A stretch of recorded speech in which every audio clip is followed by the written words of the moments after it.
సంపదో నైవ సంపదః విపదో నైవ విపదః విపద్విస్మరణం విష్ణోః సంస్మరణం సంపదుచ్యతే. అత్యంత పవిత్రమైనటువంటి ఈ శ్రావణ మాసంలో శుభోదయ వేళ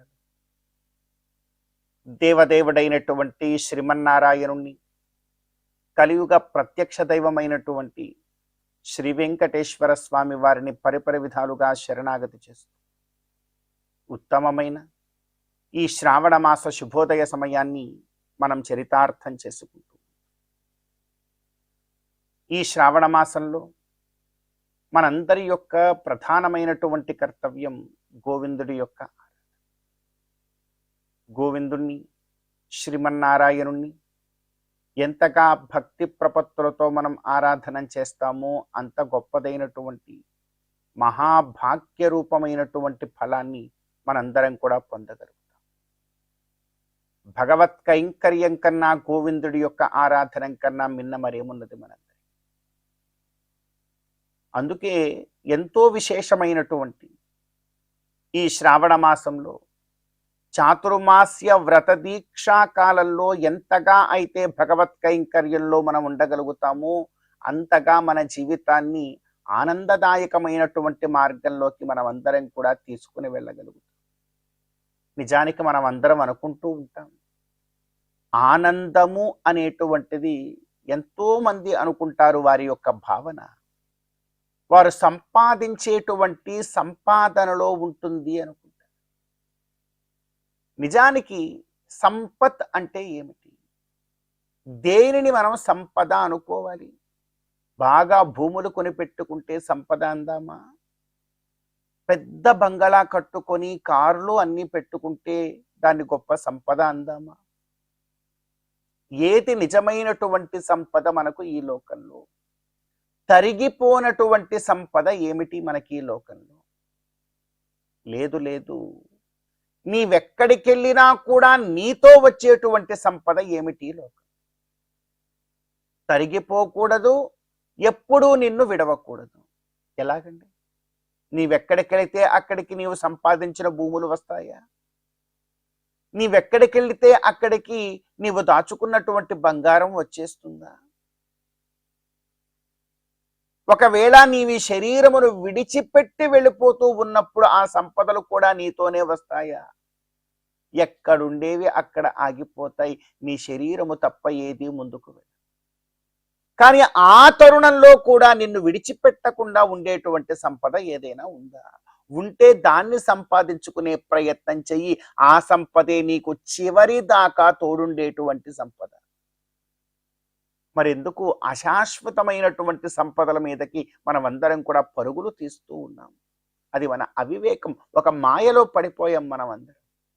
మాయలో పడిపోయి మనతో ఉండనటువంటి ఏదో ఒక క్షణంలో మనల్ని విడిచి వెళ్ళిపోయేటువంటి సంపదల కోసం మనం పరుగులు తీస్తూ ఉన్నాం. నిరంతరం మనతో ఉండేటువంటి సంపద ఏమిటి? మరి నిరంతరం మనతో ఉండేటువంటి సంపదను మనం నిజంగా వెతికి పట్టుకొని దాన్ని సంపాదించుకోవాలి. అది ఏమిటి అంటే ఇదిగో శాస్త్రం చెప్తోంది. సంపదో నైవ సంపదః విపదో నైవ విపదః. నీవు అనుకుంటావేమో నీవు సంపాదించిందల్లా సంపద, నీ భూములు బంగారం అన్నీ సంపద, అవి లేకపోతే విపత్తు అనుకుంటావేమో. కానీ కాదు. నీవనుకుంటున్నటువంటి సంపద సంపద కాదు, నీవనుకుంటున్నటువంటి విపత్తు విపత్తు కాదు. మరి ఏది విపత్తు, ఏది సంపద అంటే విపద్ విస్మరణం విష్ణు.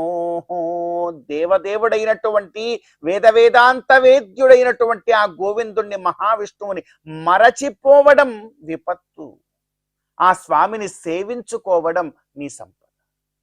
ఎప్పుడూ కూడా ఈ విపత్తుని కొని తెచ్చుకోబాకు, స్వామిని మరిచిపోబాకు. స్వామిని సదా సర్వదా నీ హృదయంలో కొలుస్తూ ఉండు. నీ నాలిక చివరన గోవిందనామ స్మరణము నర్తనం చేసేలాగా నీ జీవితాన్ని నీవు గడుపు. దాని ద్వారా వచ్చినటువంటి పుణ్యరూపమైనటువంటి సంపద ఎప్పుడూ ఎల్లప్పుడూ నీతోనే ఉంటుంది. నీవు ఎక్కడికి వెళ్ళినా నీ దగ్గరికి వస్తూనే ఉంటుంది, నిన్ను కాపాడుతూనే ఉంటుంది. కనుక ఈ నిజమైనటువంటి సంపదను మనం అందరం కూడా సముపార్జించుకునేటువంటి ప్రయత్నం చేయాలి. అటువంటి ప్రయత్నంలో కృతకృత్యులం కావడానికి ఇదిగో ఈ శ్రావణ మాసం, ఈ చాతుర్మాస్య వ్రత దీక్షా కాలము ఎంతో విలువైనటువంటి కాలం. మరి ఈ సమయాన గోవిందుణ్ణి ఆరాధించేటువంటి వికనసోక్త విగ్రహారాధన మార్గంలో ముందుకు వెళ్ళగలిగేటువంటి గొప్పదైనటువంటి అదృష్టాన్ని మనం అందరం కూడా పొందుతూ ఈనాటి తిథివార నక్షత్రాలలో ఉండేటువంటి తత్వాన్ని కాస్త మన జీవితానికి అన్వయించుకునే ప్రయత్నం చేద్దాం. ఈ రోజున ఆగస్టు 18వ తేదీ, శ్రావణ మాస శుక్లపక్ష షష్ఠి తిథి. ఈ రోజున షష్ఠి తిథికి అధిదేవత సుబ్రహ్మణ్య స్వామి వారు. ఈ రోజున విశేషం చూడండి, మంగళవారము మరియు షష్ఠి. మంగళవారము షష్ఠి రెండూ కలిసి రావడం ఈ రోజున సుబ్రహ్మణ్య స్వామి వారి యొక్క ఆరాధనకు ఎంతో విశేషమైనటువంటి. గుహస్య శేషం గురుభిః సుపూజితం అని ఆ గుహుడి యొక్క ఆరాధన ఈ రోజున మనకు సంతాన వృద్ధిని, సంతాన రక్షణను కూడా కలగజేస్తుంది. అదేవిధంగా ఈ రోజున నక్షత్రము చిత్ర నక్షత్రం. ఇంద్రుడు ఈ నక్షత్రమునకు అధిదేవత. ఈ రోజున ఇంద్రుడి యొక్క స్మరణము, ఆరాధనము ఐంద్రమైశ్వర్యాన్ని కూడా మనందరికీ కూడా అందజేస్తుంది. కనుక ఈ తిథివార నక్షత్రాలలో ఉండేటువంటి తత్వాన్ని మన జీవితానికి అన్వయించుకొని గోవిందుడి యొక్క అనుగ్రహంతో ఈ శ్రావణ మాస శుభోదయ సమయాన్ని మనం చరితార్థం చేసుకుందాం.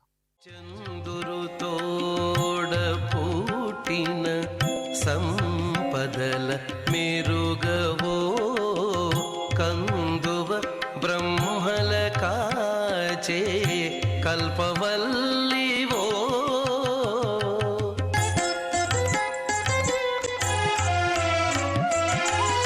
అందిన గోవిందునికి అండనే తోడు నీడై ఉండానవు మా ఇంటనే ఉండవమ్మా అమ్మా జయలక్ష్మి వరలక్ష్మి సంగ్రామ వీరలక్ష్మి ప్రియురాలవై హరికి బెరసితివమ్మా.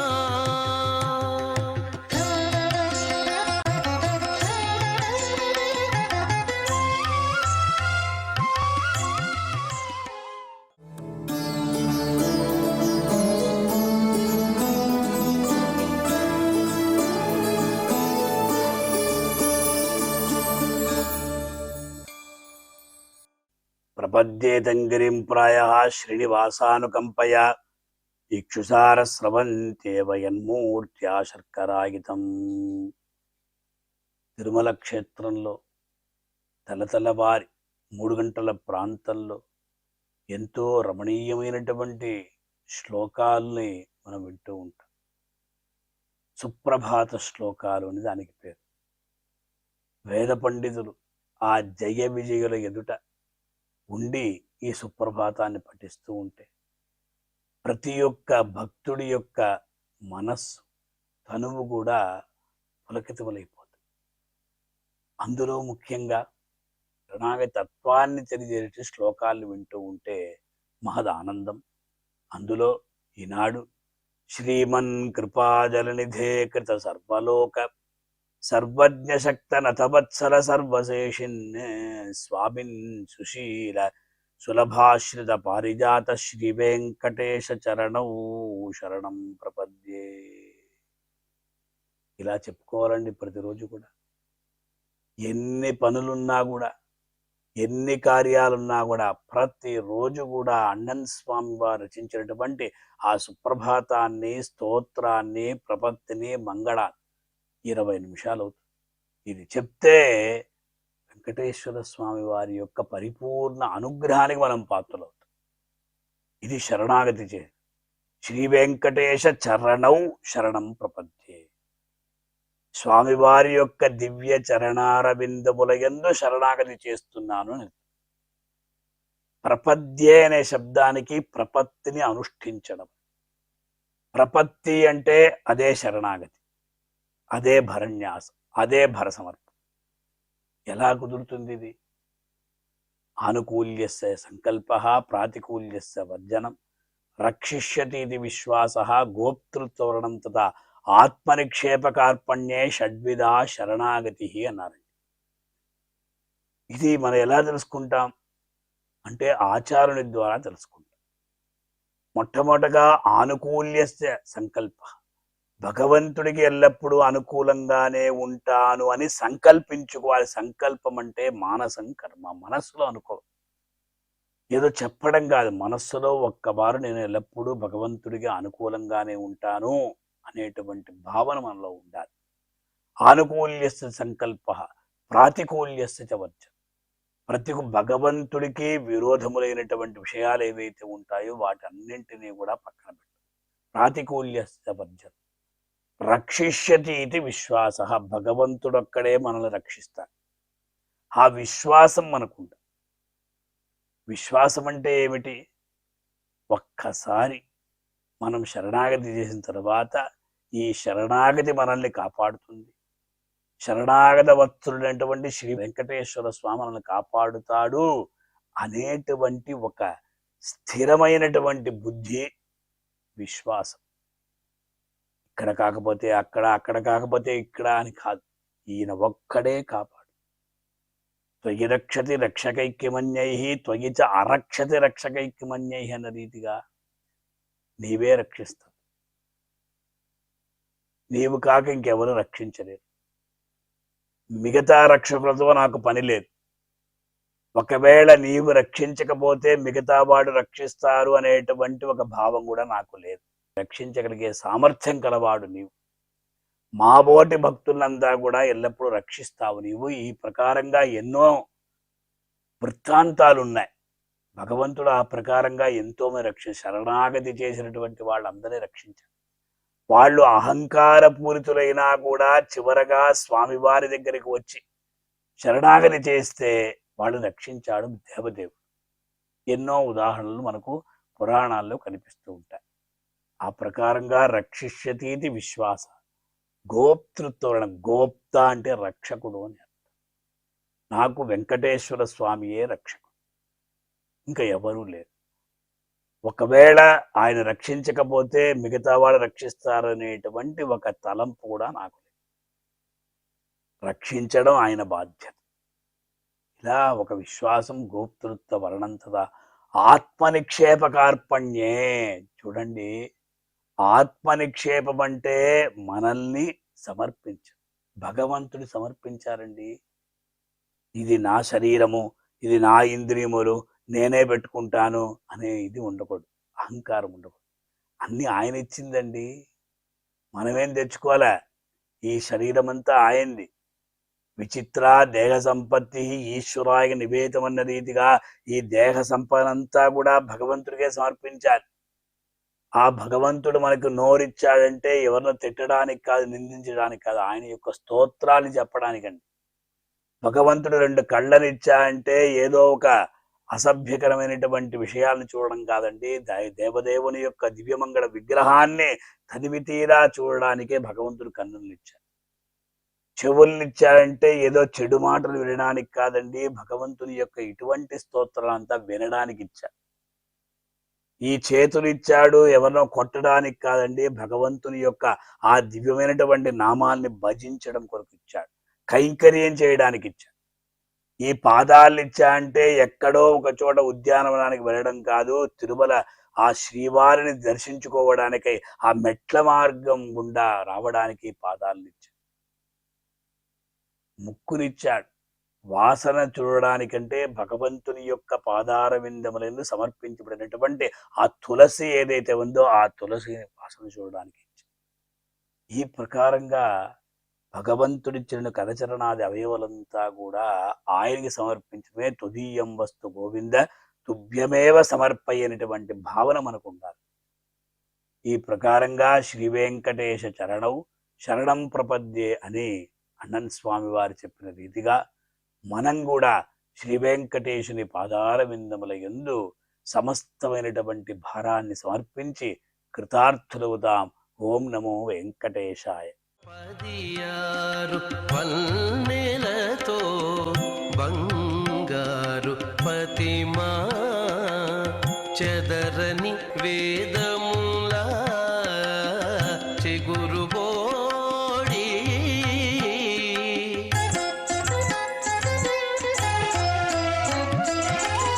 ఎదుట శ్రీ వెంకటేశు నిల్లాలవై నీవు నిధుల నిలిచే తల్లి నీవారమౌమా అమ్మా జయలక్ష్మి వరలక్ష్మి సంగ్రామ వీరలక్ష్మి ప్రియురాలవై హరికి వెరసితివౌమా అమ్మా జయలక్ష్మి వరలక్ష్మి సంగ్రామ వీరలక్ష్మి వరలక్ష్మి జయలక్ష్మి.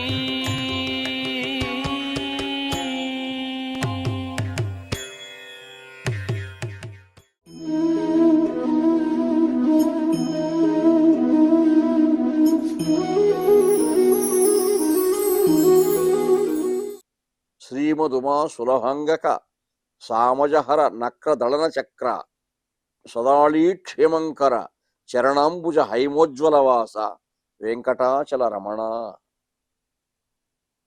7వ ఆశ్వాసం ప్రారంభంలో ఆ దేవదేవుని స్తోత్రం చేస్తూ శ్రీమదుమా సులభంగక పరమశివునికి లక్ష్మికి సులభమైనటువంటి వాడు, అలా పరమశివునికి కూడా బాణముగా ఉపకరించి త్రిపురాసుర సంహారానికి దోహదం చేసినటువంటి దేవదేవుడిని కూడా ధ్వనిస్తుంది. శ్రీమద్ ఉమా సులభంగక సామజహర నక్ర దళన చక్ర గజేంద్రుని పీడిస్తున్నటువంటి ఆ మకర రాజును శిరచ్ఛేదం చేసి నక్ర దళన చక్ర కరుణాసింధుడు శౌరి వారిచరమున్ ఖండింపగా పంపే సత్వరితాకంపిత భూమి చక్రము మహోద్యద్విస్ఫులింగ ఛట పరిభూతంబర శుక్రమున్ బహువిధ బ్రహ్మాండ భాండ ఛటాంతర నిర్వక్రము పాలితాఖిల సుధాంధశ్చక్రమున్ చక్రమున్ అటువంటి చక్రాన్ని పంపించాడు. సామజ హర నక్రదళన చక్ర అలా మకరేంద్రుని శిక్షించినటువంటి చక్రాయుధం కలిగినటువంటి వాడా. సదాళీ క్షేమంకర సజ్జనులకు సాధు పుంగవులకు నిన్ను నమ్ముకున్నటువంటి భాగవతోత్తములకందరికీ కూడా, వాళ్ళంతా సజ్జనులు సాధు బృందాల్లోకే వస్తారు కదా, అందరికీ దిక్కైనటువంటి వాడు, వారి యోగక్షేమములు విచారిస్తున్నటువంటి వాడు. యోగక్షేమం వహామ్యహం అని చెప్పాడు కదా పరమాత్మ. చరణాంబుజ హైమోజ్వల వాస ఏ దేవదేవుని పాదపద్మములను ఆశ్రయించి సమస్త సంపదలు కూడా ఉన్నాయో అక్కడే ఉన్నాయి వెంకటాచల రమణ. కాబట్టి శ్రీ వెంకటేశ చరణం శరణం ప్రపద్యే.